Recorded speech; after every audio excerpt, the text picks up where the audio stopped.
Bonsoir, bienvenue dans Lundi Investigation. Avec ce soir une enquête sur l'outrance des rappeurs. Vous n'avez sans doute jamais pris le temps de regarder ces clips de rap d'un nouveau genre qui passent sur les chaînes musicales pour ados. Mais vos enfants, eux, ils ne connaissent que ça. Ça s'appelle le crunk et c'est le courant musical branché du moment. Ce sont des groupes de rap qui viennent d'Atlanta, dans le sud des États-Unis, mais ils sont connus dans le monde entier, ils vendent des millions d'albums, comme par exemple le groupe Ying Yang Twins.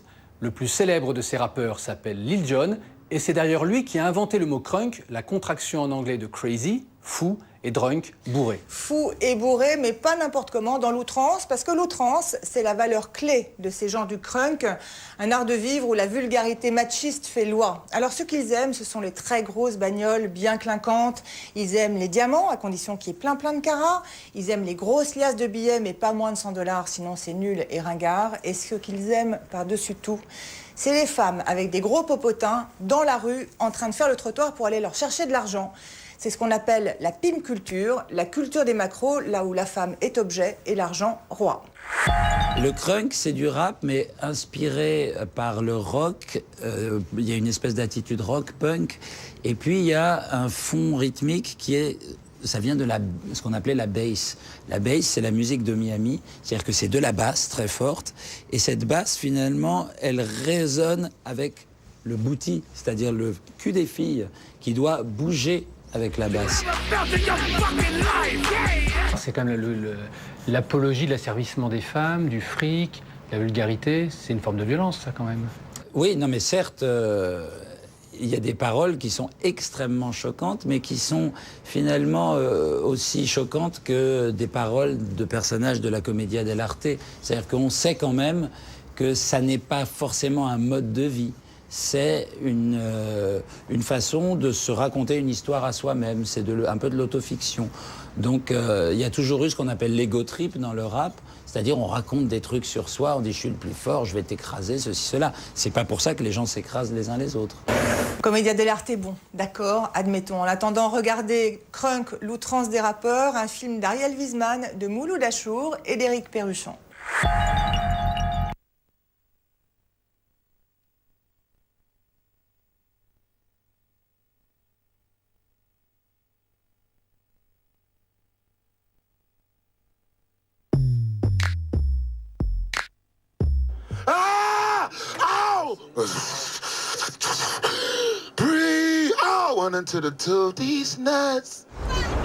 Le crunk, c'est un truc de sauvage.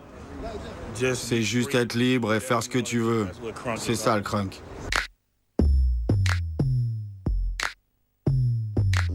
Sur les démos.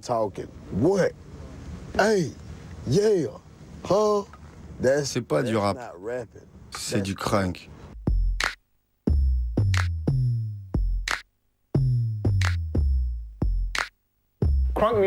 Le crunk, c'est la musique pour faire la fête. Il y a beaucoup de cris. C'est quand même absolument n'importe quoi. C'est ça qui est merveilleux, c'est qu'on voit cette espèce de mélange. Le gangsta, c'est l'attitude, très bien, on prend. Le funk, ok, pas de problème. Les ailes de poulet. Enfin, on mélange absolument tout. Et on a un truc qui est super gras, super vulgaire, parce qu'il faut quand même bien dire que c'est pas très classe, tout ça. C'est le Sud, c'est la musique d'Atlanta, c'est la meilleure.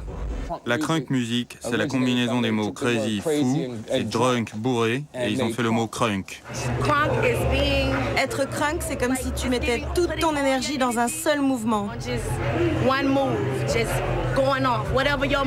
Quel que soit le mouvement que tu fasses, quelle que soit l'humeur dans laquelle tu te trouves, quand cette musique te tient, que tu es déchaîné, que tu danses comme un fou, tu es crunk. Wow, tu es crunk. Crunk, Dirty South, Geek Music, Snap Music, le sud des États-Unis, avec sa longue histoire d'esclavage, de discrimination, de noirs et de blancs, de riches et de pauvres, avec sa Louisiane multiculturelle, son Texas suprématiste, son Mississippi et son Alabama aux racines bucoliques, sa Floride hédoniste et sa Géorgie bouillante, prend sa revanche musicale. Et avec elle, c'est une communauté noire longtemps occultée qui se venge. La East Coast et la West Coast, les deux terrains d'expansion du hip-hop américain, marquent un temps d'arrêt. Et c'est le Sud qui monte en puissance. Lil Jon, l'inventeur et le dépositaire du mot crunk, est le nouveau recordman des ventes d'albums. Il est devenu le producteur de Paris Hilton. Vit à 1000 à l'heure, jette les dollars sur son passage. Les Yin Yang Twins, à la fois producteurs et hommes d'affaires, engrangent les millions avec l'éternel sourire de clients de boîtes de striptease dans lesquelles ils testent leurs tubes. Le Sud ne fait pas dans le détail. Gros cul, dentier de diamant, fourrure jusqu'aux pieds, voiture platinée bondissante, basse assourdissante, dégueulis de bifton, tremblement hystérique. L'énergie du crunk est dévastatrice et élémentaire.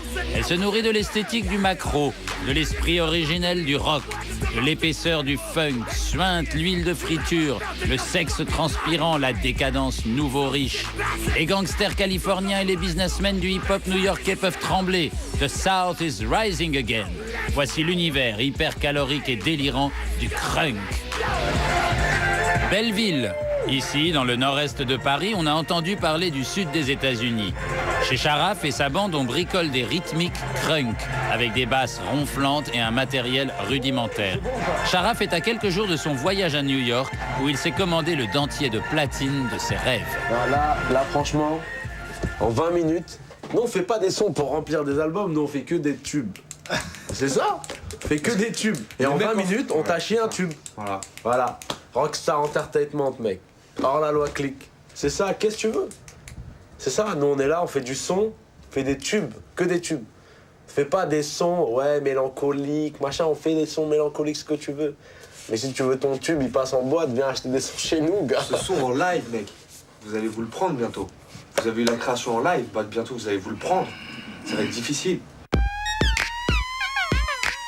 La bande rêve d'imiter les excentricités et la gouaille de Lil Jon, un natif d'Atlanta qui a simplifié le hip-hop en décidant un jour de ne plus rien faire d'autre que de hurler dans le micro. Lil Jon a fait fortune en balançant des cris de guerre.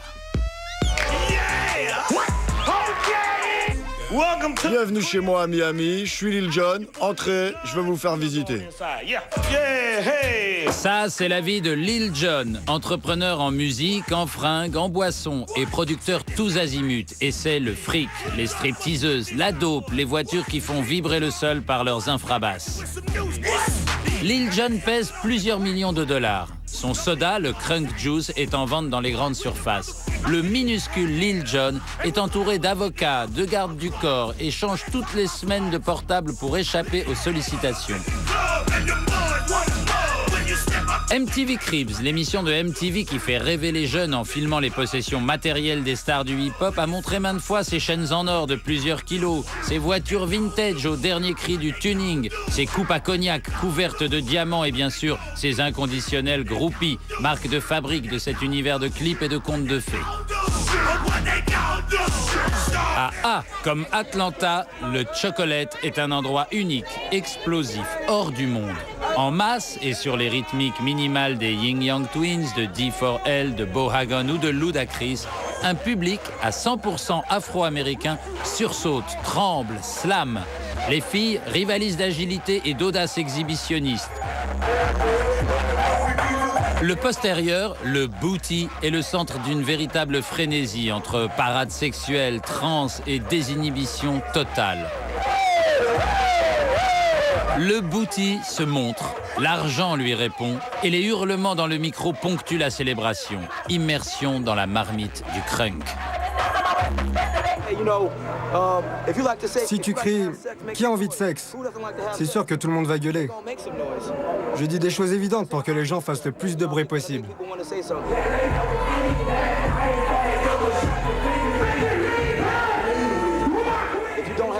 Si t'as pas le sida, fais du bruit. C'est sûr que si tu l'as pas, tu vas gueuler quelque chose. Si tu veux fumer de l'herbe, boire de l'alcool, t'envoyer en l'air, crie-le. On vient du sud.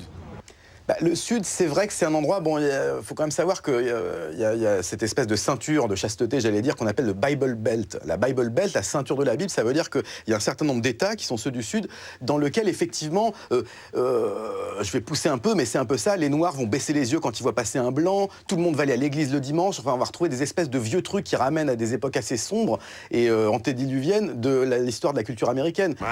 Miami, Atlanta, Tennessee, Alabama, quand tu nous vois à la télé, nous les artistes du Sud, on est toujours ensemble.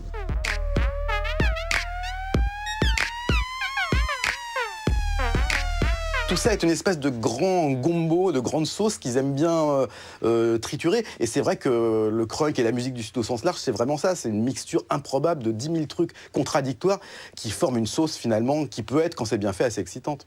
Le Sud, c'est la base, c'est ce qu'il y a sous tes pieds. Si tu n'as pas la base, tu n'as rien. Le Sud, c'est la fondation et tout repose dessus. Oh, make them sing the blues. Don't be no fool, candy girl, let that taffy loose. Be Queen Leach, nigga, same for that pocket fruit. Bring me back to Luke, he'll cry when he wake up in the blow gone too. Il y a New York qui, pendant très longtemps, jusqu'au début des années 90, est resté l'unique endroit crédible, en tout cas, pour du hip-hop authentique.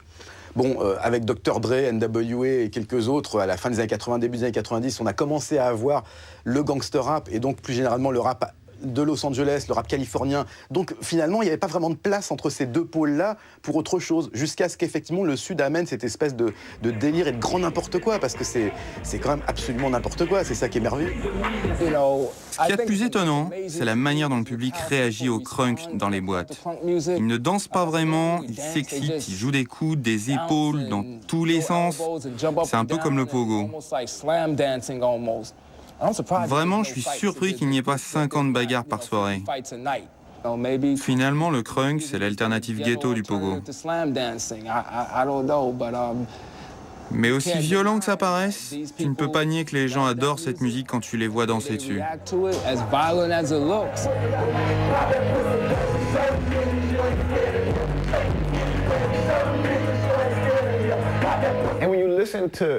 Quand tu écoutes du crunk dans son contexte, ça prend tout son sens.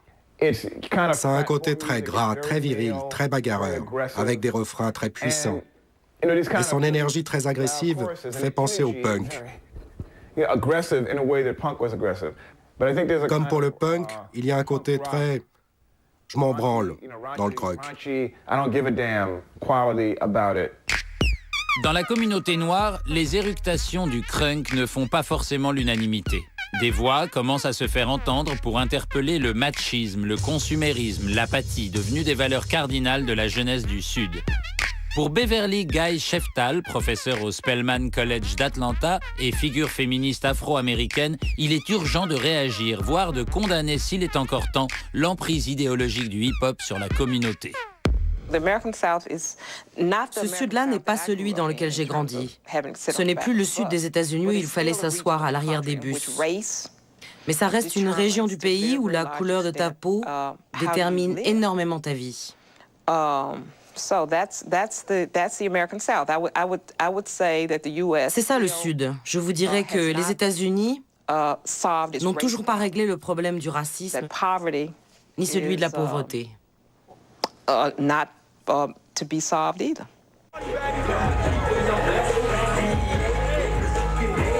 The first thing I think that we have to do is to locate ourselves. D'abord, il faut se placer dans un contexte.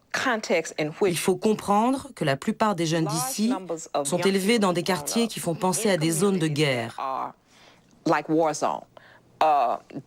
La mort, la prison, la violence, tout le monde s'en contrefout.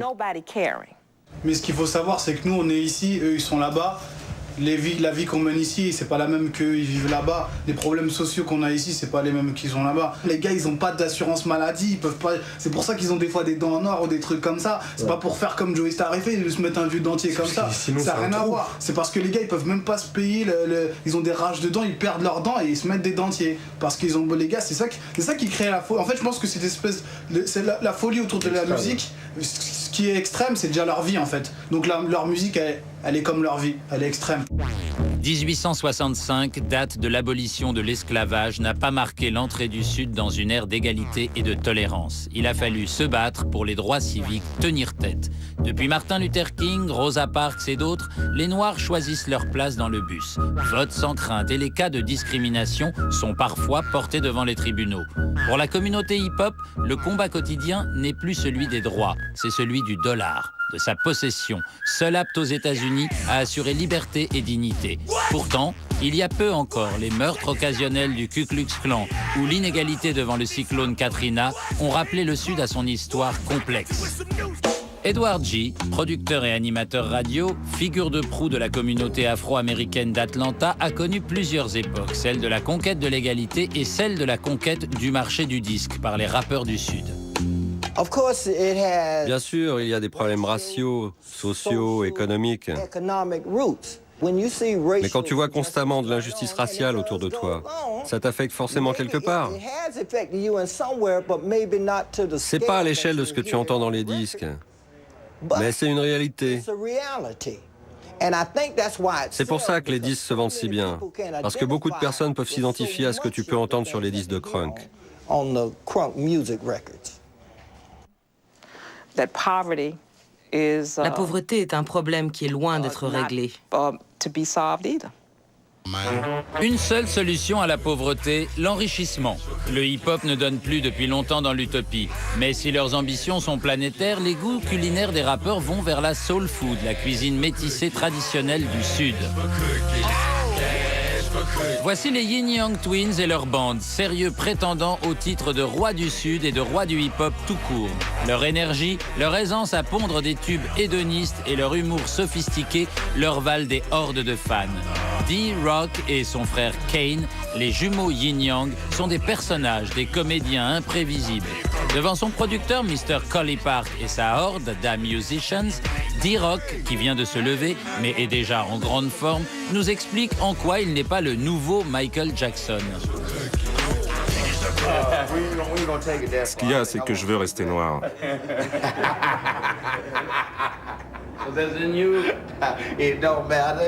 Peu importe que tu sois noir ou blanc. Justement, si, c'est ça qui compte. Surtout si tu es né noir. Quand tu es né noir, tu restes noir.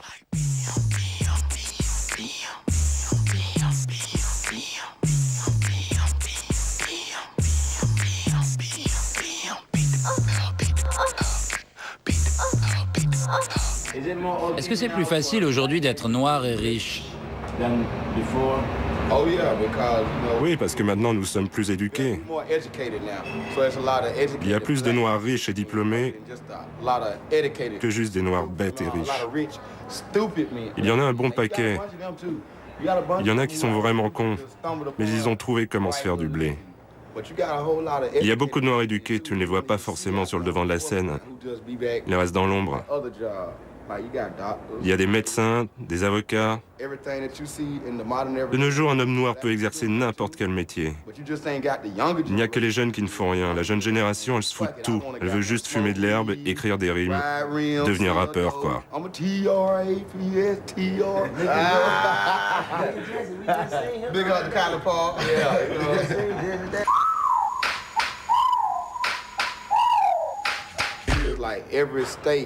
Chaque État a une ambiance qui lui est propre.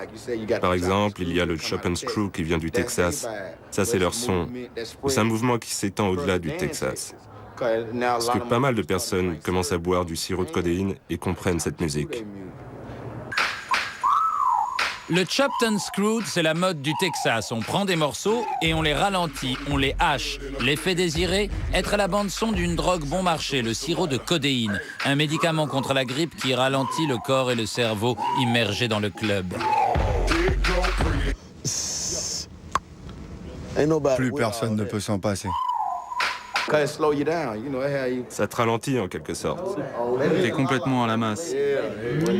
T'es juste défoncé. Tu planes. La snap music est un véritable mouvement. C'est complètement underground. Il y a plusieurs appellations, style geek music.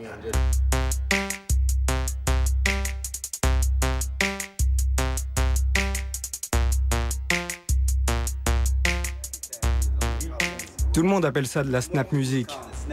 Est-ce que tu claques des doigts? Snap, on claque des doigts et ça suffit presque. Le minimalisme, c'est un défi, une façon de dire qu'on n'a pas besoin. Le goût pour la frime s'accommode d'une production frugale. Le tube Snap, c'est Laffy Taffy de D4L avec Fabo, ici en vert, un rappeur électrisant au timbre unique. Après le déjeuner, les Ying Yang passent l'après-midi en studio avec Mr. Collie Park, leur producteur. Un ballet d'avocats et de sponsors viendra faire la cour et discuter des retombées matérielles de cette session entre potes. En 2 heures, ils vont accoucher d'un prochain hymne Dirty South dans la foulée de Wait, leur single de platine chuchoté et pornographique. It's the beginning, right? Oh! Oh, oh, oh, oh, oh, oh. Oh, the 808 come in right there too. Read it. You wanna know what Jill is saying? Le featuring dans le rap, c'est quand on invite ses amis à venir poser sa voix sur un son. On l'entend bien ici, la base du morceau est particulièrement épurée. La basse, l'accent du sud et les paroles griffonnées à la va-vite feront le reste. Successivement, les Ying Yang, les Musicians et Fabo vont nous surprendre, et jamais en plus de 2 prises.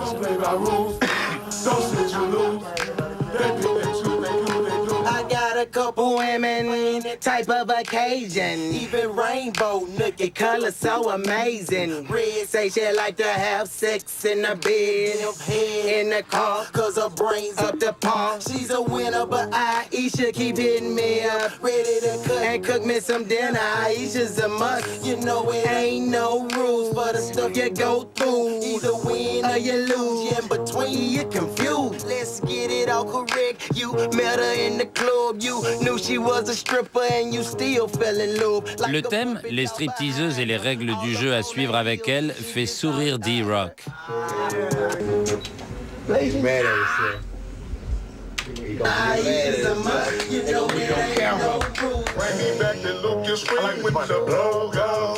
The girls I know, they get up. They got about 3 or 4 fellas. Might get you set up just to get that cheddar. She'll do it if you let her. Just get to know you better.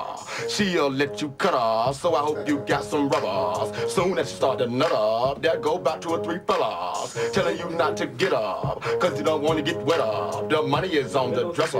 You yell not, please don't kill her. They saying you need to shut up. Face down on the pillar. They go for broke and hang around my partner, them gold diggers. Kanye told you about them. They ain't looking for no broke nigga. Role play. You could be the gun, but she's the killer. She stay kicked up, she pop, she roll. Fabo, she's his pocket picker.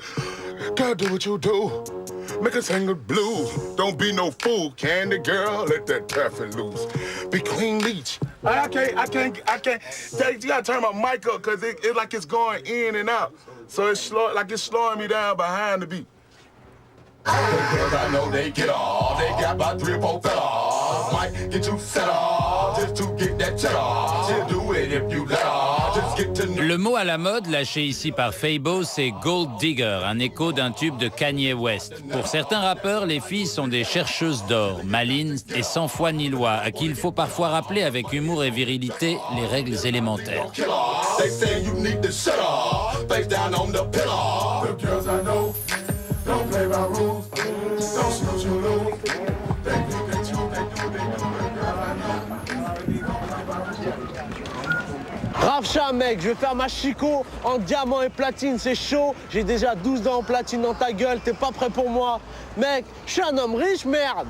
Oh!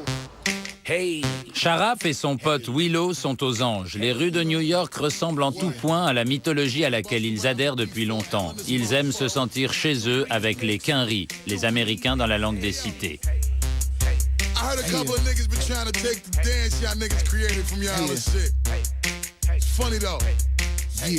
Leur 4x4 et leur limo étant restés à Belleville, ils prennent le métro jusqu'à Brooklyn.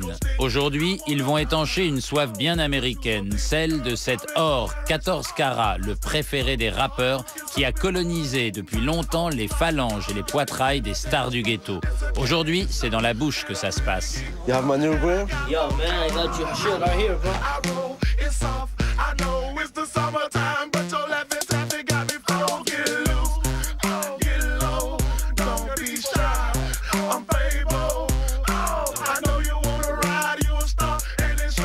Le grill est plus qu'un accessoire de mode destiné à faire la fortune des bijoutiers et des prothésistes. C'est le symbole d'un style de vie et d'un rapport à l'argent.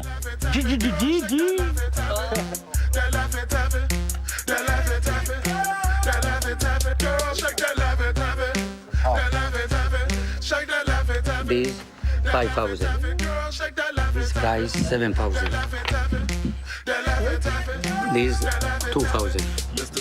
The chair runs for $1,600. L'outrance coûte cher et le défi, c'est de se payer ses trophées sans avoir fait d'économie. Mec, je suis un mec marginal, tu vois. C'est forcé, tu vois. Si tu portes un grill, tu sais que tu vas être mis de côté, forcément par les gens qui travaillent ou quoi, tu vois. Tu vas arriver avec un CV pour travailler avec des dents en or ou en platine, tu vois, ça va être un peu dur pour toi. Moi, je respecte les gens qui travaillent, tu vois. Tu te lèves le matin, tu travailles. Ok. C'est bien pour toi. C'est ton style de vie. Alors, mon style de vie, c'est un autre truc. 50 Cent's new song. La nouvelle chanson de 50 Cent, You're Just a Window Shopper, parle de tout l'argent qu'il possède et du fait que toi, tu n'as rien. Tu n'es rien qu'un lécheur de vitrine. Tu n'es rien parce que tu ne peux pas aller à Monaco et t'acheter des diamants. Tu ne peux pas voyager. Tu ne peux pas dépenser. Tu ne peux pas consommer. On peut danser avec sa copine, sa voiture comme sur la West Coast, son flingue comme en Jamaïque, mais on peut aussi danser avec son fric. Au Chocolate, l'argent n'est pas une abstraction, c'est un principe de réalité et d'identité. Si l'on peut montrer son argent, c'est qu'il vient tout droit et tout frais de la rue. Vite gagné, vite montré, vite dépensé. Le cash, c'est la vie dangereuse, instantanée, dans laquelle on ne s'installe pas. Et maintenant, les gens, ils n'ont pas d'argent en France, tu vois, donc... Mais c'est vrai que celui qui aura une chaîne dans une soirée, ça sera... Ça dépend sur certaines catégories de personnes. Ceux qui ont de l'argent, ceux qui deal, ceux qui font des trucs, pas ceux qui travaillent au McDo. Tu vois, ceux qui travaillent au McDo, bon, ils n'auront pas assez d'argent pour acheter cette connerie, tu vois. C'est un truc de luxe, quoi, tu vois. C'est seulement pour ceux qui roulent dans des grosses berlines, tout ça. Disons que voilà, je connais 2-3 mecs qui pourront en acheter en France, et puis après, ça... Du bouche à oreille, après. Ah, après, ce sera du bouche à oreille. Du bouche à oreille pour tous les mecs qui font du business. Qu'est-ce que ça apporte d'avoir un bling d'une chaîne comme ça, qui coûte aussi cher? Qu'est-ce que ça donne comme plus-value? Mec, c'est un signe extérieur de richesse, mon pote, tu vois. C'est comme d'avoir une Breitling à sa main qui coûte 7 000 €, c'est chaud, tu vois. Tu vois ce que je veux dire? Les choses se passent à fond, tu vois. Quand t'as du diamant dans ta bouche et tu portes du platine dans ta bouche, c'est chaud, c'est pas la même chose, mec. La crunk, c'est une musique de défoule, tout ça, mais ça aussi, ça véhicule une image de tu vois, gold teeth, tu vois. T'as les dents en or et c'est chaud, tu vois. T'as les dents en or, t'as fait de l'argent. Mec, quand t'as une vingtaine d'années et que t'as des dents en or, tu vois ce que je veux dire? Pour le prix que ça coûte, bah, ça veut dire que t'as pas travaillé pour avoir tes dents, tu vois ce que je veux dire? C'est ça. Voilà.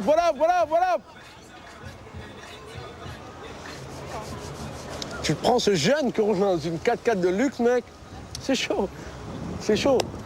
C'est juste chaud, mec. Rien de plus. Ces trucs sont chauds. C'est l'argent sale qui fait de l'argent sale. Stop. L'argent appelle l'argent et l'argent avant les putes et les putes pour de l'argent. Stop. Tu vois ce que je veux dire? J'ai 64 diamants dans la putain de bouche. C'est chaud.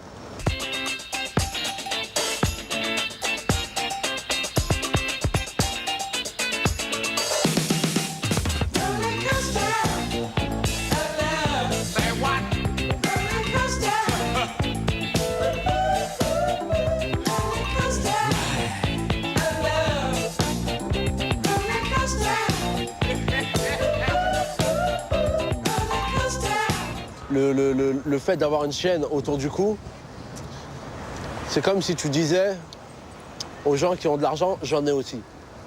Même si je viens du ghetto. Tu vois ce que je veux dire? Même si je viens d'un endroit où il n'y a pas trop d'argent. Tu vois ce que je veux dire? Voilà, c'est tout. T'es qu'un lécheur de vitrine. Bah ouais, tu me détestes, mais je crois savoir pourquoi.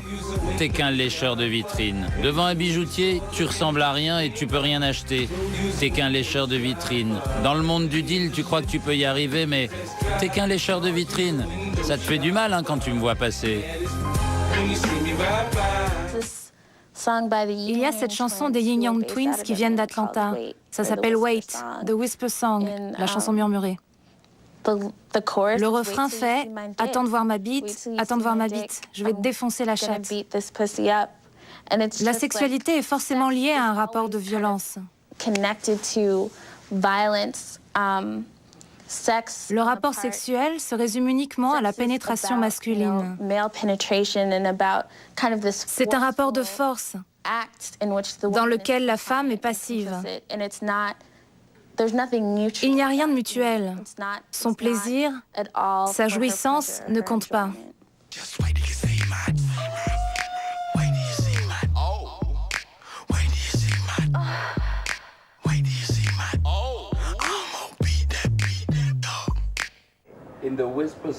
Dans votre chanson Wait, The Whisper Song, il y a des choses choquantes, offensantes. Offensantes pour qui?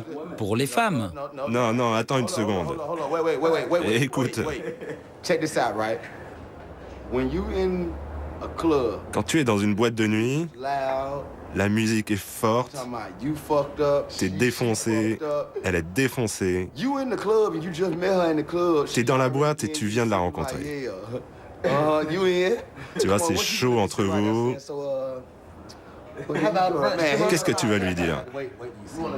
Attends de voir ma bite. Tu lui dis quoi? Salut ma petite, comment ça va? Faut que je te dise quelque chose qui va te faire plaisir. Toutes les filles aiment que ça finisse au pieu. Elle attend que ça, faut pas que t'aies peur de lui demander si tu peux toucher son cul. Merde, laisse-moi le toucher. Et si elle est vexée, au moins tu lui auras demandé. Tu l'as pas sauté dessus. Faut avoir de la répartie. Ne laisse pas te gifler, se barrer, ne t'excuse pas. Tu lui as simplement demandé. Tu lui as pas sauté dessus.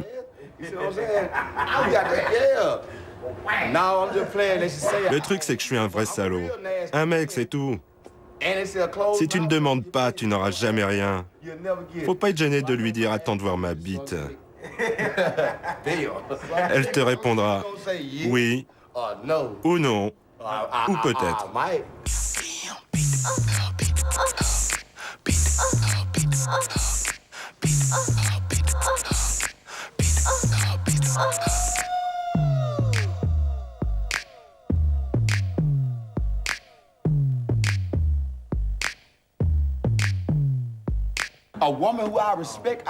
Une fille que je respecte, je continue à lui dire des trucs cochons. Parce qu'elles aiment ça, c'est ça qui les excite. C'est un certain niveau d'intimité. Tu vas pas te comporter avec elle comme quand tu te traînes avec un pote. C'est un amour respectueux quand même. Elle va te dire « Allons-y » et toi tu fais genre « Tu me plais » et elle te dit « Non, arrête maintenant, arrête. J'irai bien aux toilettes avec toi, mais je suis une fille à principe. » Et je fais pas ça habituellement. Je danse comme je danse, et même si c'est super sexy, ça n'autorise personne à venir me voir et à me manquer de respect, juste parce que je danse comme ça.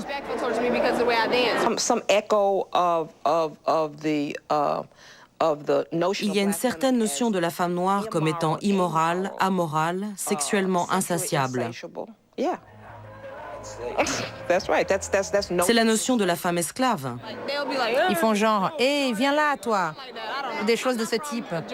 C'est comme ça que les mecs draguent ici. Ils disent vraiment que les femmes sont des gold diggers, des chercheuses d'or. Quand tu écoutes les paroles de leurs chansons, ils dénigrent constamment les femmes. Si tu écoutes attentivement leurs paroles, ils ne disent rien de positif sur les femmes. On est dans une société, et ce particulièrement aux États-Unis, où tout le monde est de plus en plus méfiant vis-à-vis de la sexualité. La musique crunk dit au contraire que le sexe est bien.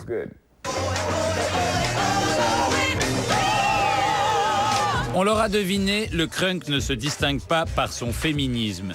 Ce n'est pas pour ça qu'il déplaît aux filles.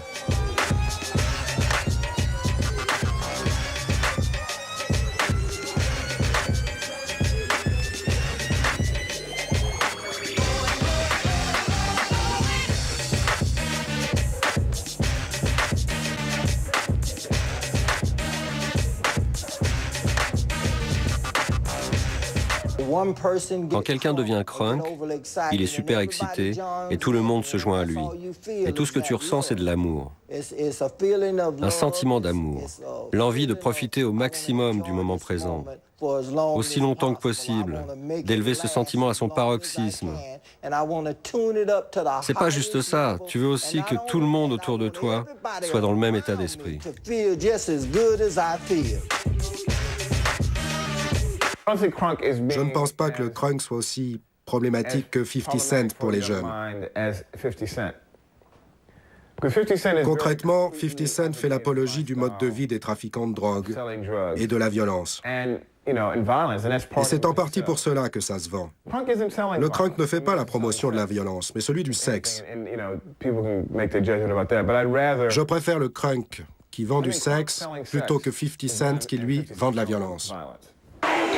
Du sexe sans complexe. De la force physique. Des cris. Et du cash facile. C'est ça l'esprit d'Atlanta.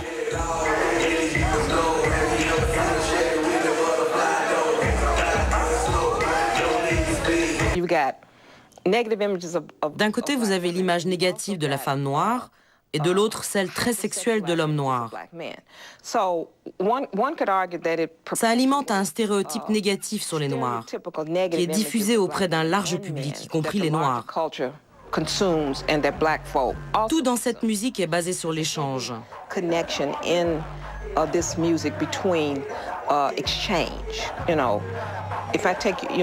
te paye un resto si après tu couches avec moi.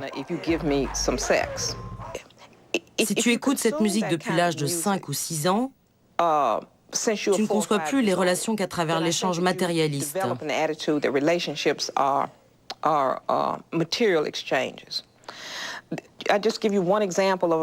J'ai par exemple une amie qui travaille dans une garderie. Elle voit des gamins reproduire les danses très suggestives, hyper érotiques, sexuelles, que l'on voit dans les clips à la télévision. Et ils le font constamment. Il faut tout le temps les surveiller. Ils imitent ce que les adultes font. Les médias sont totalement saturés de sexe. Ce club sur lequel pleuvent des dollars, c'est le Magic City, à Atlanta. Pour les artistes du Dirty South, le strip club, c'est le CNRS du tube. Les strip clubs sont énormes à Atlanta. C'est là que tu vas pour tester tes morceaux. En l'an 2000, on avait fait un morceau. Et on est allé au Magic City. Le DJ d'ici a pris son micro et il a dit « Vous entendrez peut-être parler d'eux ou vous ne les entendrez plus jamais ». Et il a passé notre titre. Et après ça, toutes les filles sont sorties de leur loge, elles étaient dingues. Quand on a vu qu'elles étaient prêtes à payer $50 pour acheter un seul morceau, là on s'est dit, on tient quelque chose. La mode d'Atlanta, c'est au sens strict du terme de jeter de l'argent. Celui qui regarde sans balancer de coupure n'est qu'un window shopper.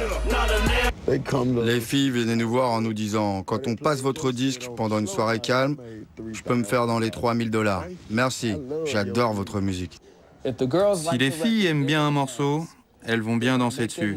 Si elles dansent bien, elles vont gagner plus d'argent parce que les types vont donner plus de pourboire. Et si elles touchent plus de pourboire, elles vont demander au DJ de le repasser plus souvent. Des filles nues à quatre pattes qui ramassent des billets que des hommes jettent avec un air désabusé, c'est un tableau banal à Atlanta. L'un de ceux qui ont inspiré la chanson Gold Digger de Kanye West.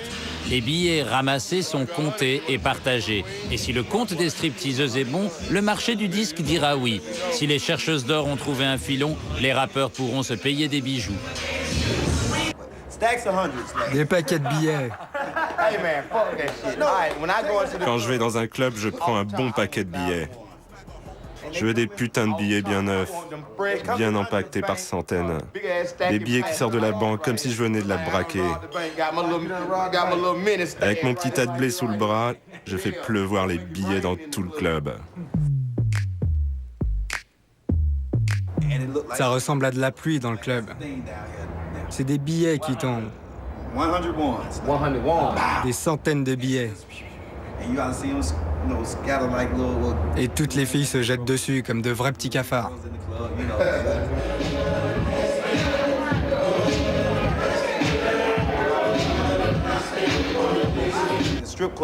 Le strip club, c'est un bon moyen pour couper court aux conneries.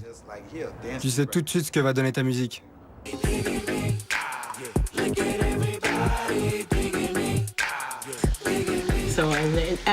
En fait, c'est Lil Jon qui l'a baptisé la Crunk Cup. Voici un accessoire essentiel du pimp en général et du fan de crunk en particulier, la Pimp Cup. La plus banale coûte 800 $ et certains Mac ou rappeurs peuvent en avoir 50 différentes. Si l'on a une Pimp Cup, il vaut mieux qu'elle soit fabriquée par Debbie, de Glass Lady, qui est à la Pimp Cup ce que Louis Vuitton est au sac de voyage. On veut être des rois et des reines, d'accord. Être traité comme tel, c'est ce qu'on appelle le ghetto fabulous. C'est comme ça que ça se passe.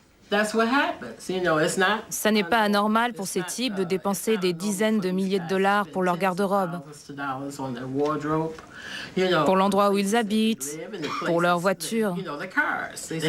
Vous avez vu tout le fric qui claque? Les stars du hip-hop dépensent vraiment beaucoup d'argent parce qu'ils en gagnent énormément. Certains d'entre eux vivent dans un monde de contes de fées. Faut le faire, mec. T'as vu? Je suis le roi. Tu vois tout ce que j'ai? Je bois du champagne pour toutes les occasions. Faut savoir se lâcher. Ça, c'est des vrais billets de 100 $. T'as vu, c'est des vrais billets. C'est pas du toc, mec.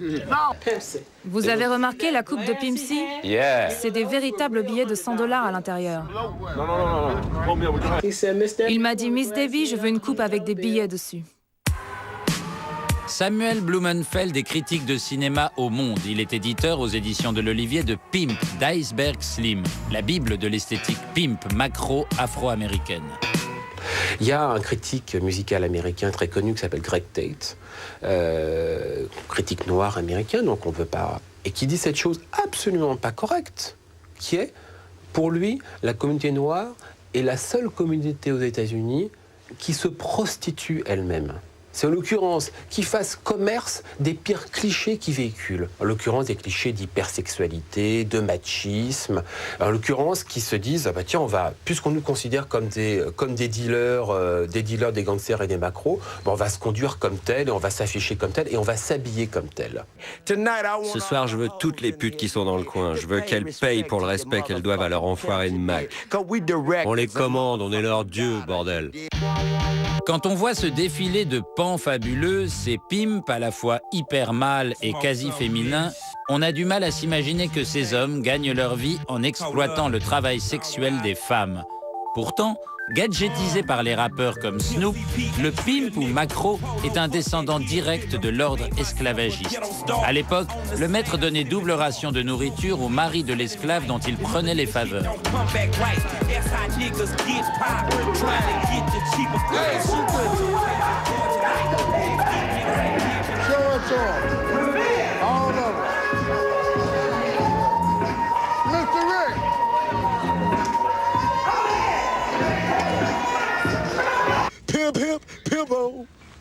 For real.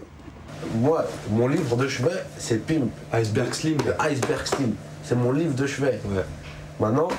Maintenant, il y en a, pour eux, ça veut rien dire. Pour eux, c'est une blague. Mais allez lire ce livre, vous allez comprendre beaucoup de choses. Il existe en français, il existe dans toutes les langues. Vous pouvez lire. C'est-à-dire que lui, en fait, par exemple, pour remettre ça dans le contexte, on va dire français, entre guillemets, par exemple, à l'époque de Claude François, c'est un pimp. Quand il est mort, les femmes, il y a des filles qui se suicidaient.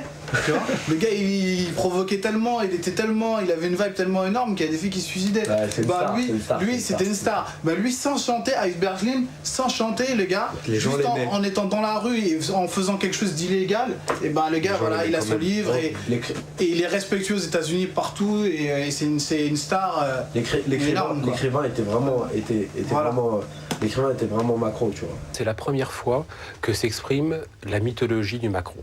La première fois qu'elle est posée à l'intérieur d'un livre de fiction, enfin c'est entre la fiction et l'autobiographie, c'est la première fois qu'elle s'inscrit dans une mythologie. Donc c'est un moment très très important d'histoire de la culture populaire noire, parce que cette occupation, autrefois inavouable, est tirée vers quelque chose de beaucoup plus digne, de beaucoup plus riche, et finalement réellement accolé à une culture et non plus seulement un commissariat de police. La profession de maquereau est l'un des très rares espaces laissés par la société blanche aux Noirs. On leur a dit « Tiens, ça, vous pouvez éventuellement le faire ». Et donc, ils le font. Ils ne le font pas parce qu'ils sont plus doués que les autres pour le faire. Ils le font parce qu'on leur laisse le faire. Et Dieu sait si on ne leur laissait pas faire grand-chose, quand même, pendant très longtemps.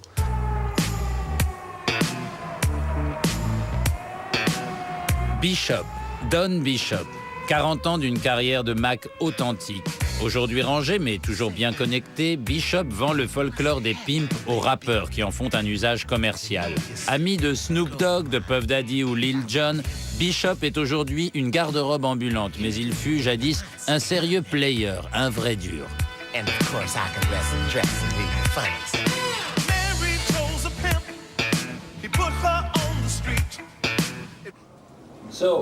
Alors, dites-moi, c'est quoi les règles de base du pimp, du proxénète? La première chose, c'est que beaucoup de types qui se prennent pour des macs emploient le mot pimp. Ils disent « je pimpe ci, je pimpe ça, je pimpe par là ». Mais il faut savoir que pour être un maquereau, il faut tout d'abord avoir une prostituée, c'est-à-dire une fille qui fait le trottoir pour gagner de l'argent pour ton compte. C'est la première chose indispensable pour être un maquereau. Tu sais, c'est une situation d'exploitation. Mais il y a un certain cas où c'est une situation bénéfique. Par exemple, avec moi, quand j'étais encore un player. J'empêchais les filles de se droguer. Je les accompagnais chez le docteur tous les 3 mois. Fondamentalement, je leur montrais comment se débrouiller sans moi, pour que le jour où elles se retrouvent seules, elles puissent s'en sortir. Tu vois ce que je veux dire ? Ça a toujours été. Enfin, je veux dire, le pimp, il a toujours eu un rapport à l'esbrouf, un rapport aux fringues très fort, de représentation très fort. Dès le début, c'est ça qui est très très fort dans cette image-là. Hein. Ça, Iceberg Slim me montre très bien, c'est que immédiatement, un maquereau, pour asseoir sa puissance, doit être admirablement bien habillé, doit rouler en Cadillac, donc doit avoir des signes extérieurs de richesse évidents pour impressionner ses filles et en attirer d'autres. C'est un représentant de commerce, donc on ne prête qu'aux riches, donc il faut avoir l'air riche. La version Disney World du pimp, diffusée par le rap, n'efface pas la réalité. Exemple, ces filles en rodage, contraintes de garder les yeux baissés devant leur pimp. Alors, qu'est-ce qu'on dit à son Mac? Bon, allez, maintenant dégagez, restez pas dans la lumière.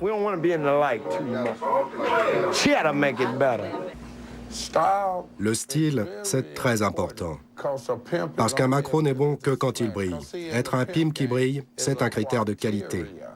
Et quand je parle de critères, je veux parler de la voiture, des fringues, des bijoux, des femmes, de ton argent, de l'endroit où tu habites. Ce sont ça les critères pour être un pimp bourré de succès. Sans rétablir complètement l'équilibre des choses, il faut tout de même signaler que la profession de pimp se décline également au féminin et que les filles qui passent leur nuit dehors ont parfois encore assez d'énergie pour tenir tête à leur Mac.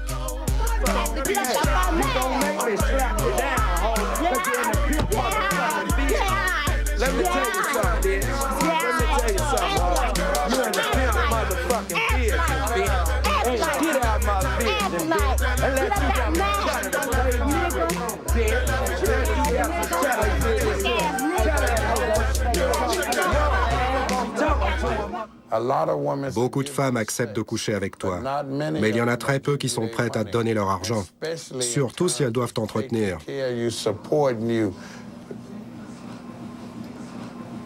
Et elle était amoureuse? C'est sûr, mais c'était un peu différent. N'importe quel type ne peut pas obtenir d'une fille son argent. Mais beaucoup de mecs peuvent coucher avec une fille quand ils veulent. Si tu demandes à une fille son argent, elle va te dire « Oublie-moi, donne-moi le tien ». Il y a beaucoup de filles qui veulent te faire croire que si elle te donne son corps, tu dois la payer. Il faut inverser les règles du jeu. C'est moi qui te donne mon corps et c'est toi qui dois me payer.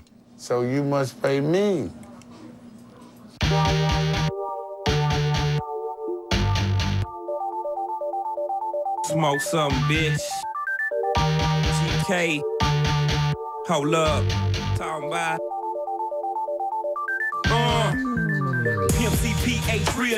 Parallèlement à ses activités habituelles, Pimp C est devenu récemment un rappeur à succès. Dans ce morceau, enregistré avec Bun B, un rappeur du Sud, il raconte sa saga sans complexe, avec des gros billets de sang. C'est comme ça qu'on reste dans la course, dit-il.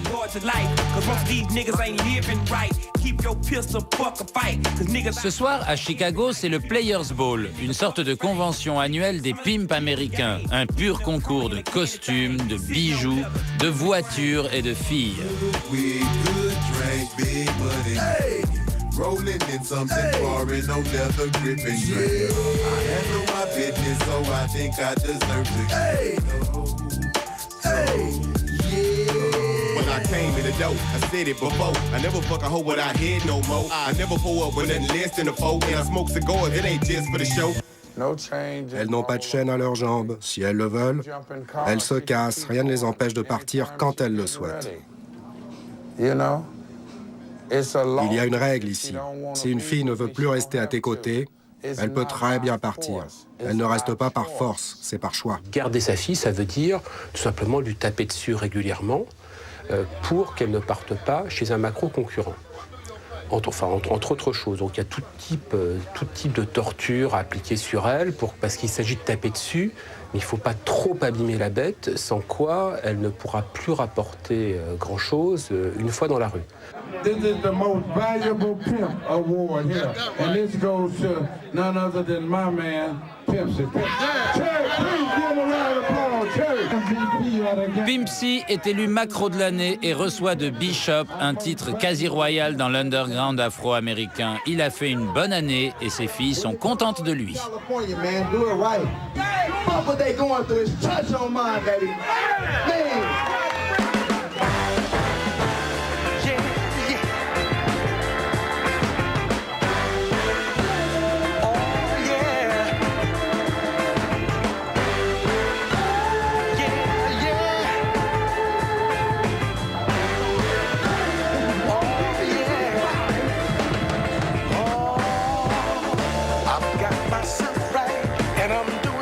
Frappant, c'est que ces grands archétypes de la culture populaire noire américaine qui se mettent en place à la fin des années 60, au début des années 70, le gangster, le pusher, c'est-à-dire le revendeur de drogue, et le macro, sur lesquels on vit encore aujourd'hui, qui ont été largement quand même véhiculés par le rap, je veux dire, sont des modèles lamentables et définis comme tels au moment où ils sont inventés dans les années 70 par des gens qui les ont vécus et trouvent ça atroce. Et d'ailleurs, en sont morts ou s'en sont sortis de justesse.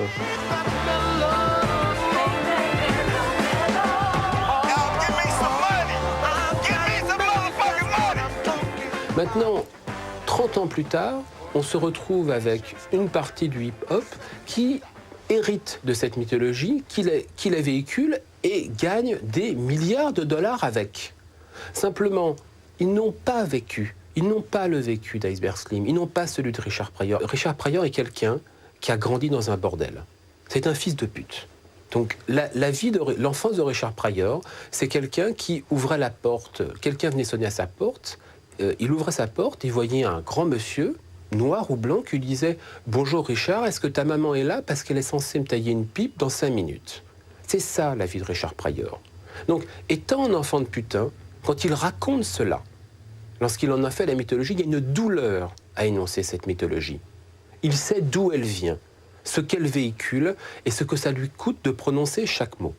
C'est le même cas pour Iceberg Slim et c'est le même cas pour Donald Goines.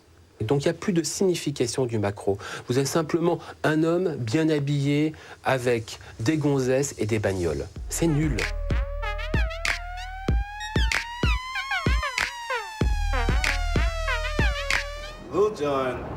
Lil Jon est un véritable génie du marketing. Parce que le mot crunk lui appartient. Non. Lil Jon n'est pas le propriétaire du crunk. Il n'est plus le roi du crunk. Il est temps qu'il retire la couronne qu'il a sur la tête, parce qu'elle appartient aux Yin Yang Twins maintenant. Je veux faire des films, de la télé, des fringues, des costumes. Je ne veux pas me concentrer que sur le marché du jeune black. Non, je veux faire des trucs pour toi, pour elle, pour lui, pour tes gosses. C'est ça d'être dans le business. Tout le monde prétend qu'il est crunk, mais ils n'ont pas le crunk juice. Bah ouais, maintenant tout est déposé. Effectivement, si dans la fin des années 70, quelqu'un avait dit tiens, le mot rap, je vais le déposer, ou le mot hip-hop, et tous ceux qui l'emploient me devront de l'argent, peut-être que l'histoire de la musique n'aurait pas tout à fait été la même. Que maintenant Lil Jon dépose le mot crunk, ouais, c'est à la fois un peu pathétique et en même temps c'est vrai que ça participe à la judiciarisation du monde moderne. Maintenant, dès qu'un mouvement existe, dans les 5 minutes, il est médiatisé dans le monde entier. Il est d'ailleurs par la même occasion déjà dépassé et considéré comme old school. Il est déposé par quelqu'un, ouais. C'est débile, mais bon, est-ce que ça empêche? De toute façon, c'est pas très grave, puisque à partir du moment où on a compris que maintenant le rap était capable de faire des chansons qui s'appelaient Buck You, comme on n'a pas le droit de dire fuck you, donc on dit Buck You, et tout le monde a très bien compris, donc peut-être que quelqu'un fera simplement de la cronk musique ou de la crank musique, et puis il suffit de changer une lettre, et puis ben, Lil Jon ira se faire mettre, il aura gardé son dépôt pour crunk, et puis les gens feront du crink.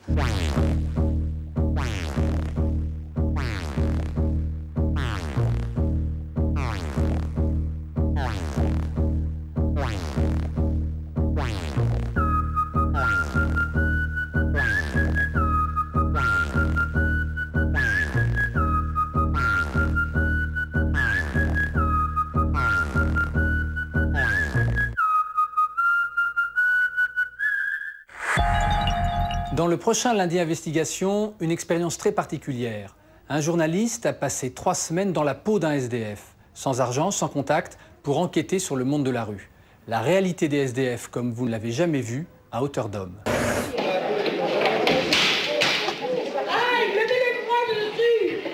Il est tombé tout seul. Il est tombé tout seul. Il est tombé tout seul. Ici, on est dans le quartier des Halles. Il y a beaucoup d'alcooliques, de toxicomanes et aussi des gens dérangés dans leur tête. On n'a pas besoin que d'alcool, on n'a pas besoin que de cigarettes et autres. On a besoin de Jésus pour être en super forme. Voilà.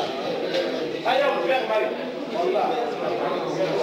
Non, Jésus, accrochons-nous à Jésus. Attends, je suis bouffé par des puces. Regarde ça, c'est partout là. C'est des puces que j'ai chopées dans un refuge, quoi. Donc moi je comprends que dans la rue, les gars ils soient mieux. Il n'y a pas les mauvaises odeurs, il n'y a pas la violence. Bon, et bien sûr en dormant, il faut toujours être sur ses gardes. Mais c'est beaucoup plus calme de dormir dans la rue. Dans la peau d'un SDF, un document de Jean-Charles Degnaud que vous pourrez voir dans Lundi Investigation dans 2 semaines, le 27 mars, à 22h35. Salut! Bonsoir.